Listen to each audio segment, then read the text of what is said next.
A tripped flame rollout switch is a warning, not a reset button, and resetting it without finding the cause can create a fire or carbon monoxide hazard. A flame rollout switch trips when combustion gases or flames escape the burner box instead of going up the flue, and diagnosing it starts with observing symptoms such as soot, yellow or lifting flames, or an unusual smell.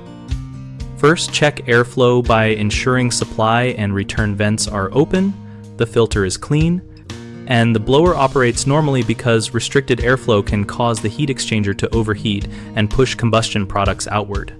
Inspect for a blocked or partially blocked flue or venting system by looking for debris, bird nests, or sagging vent pipe joints, and if you cannot safely access the vent, arrange for a technician to do a camera inspection.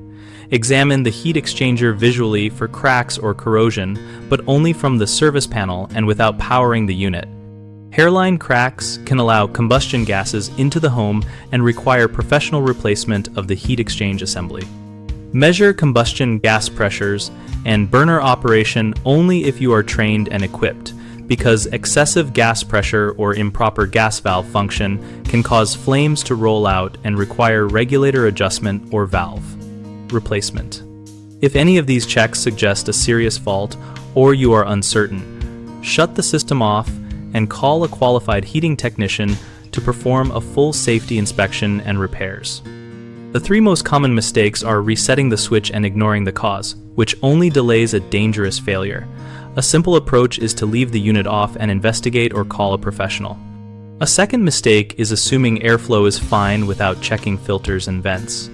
And the fix is to inspect and replace a dirty filter and confirm all registers are open and unobstructed. A third mistake is attempting internal repairs such as welding or temporarily sealing a cracked heat exchanger, which is unsafe. So the right action is to stop using the appliance and have the heat exchange assembly or burner components repaired or replaced by a licensed technician. At bighomeprojects.com, we connect homeowners with local contractors and provide a community discussion area where people share experiences and ask safety questions. We help contractors find work by listing projects and enabling conversations that build trust and practical knowledge among peers and clients.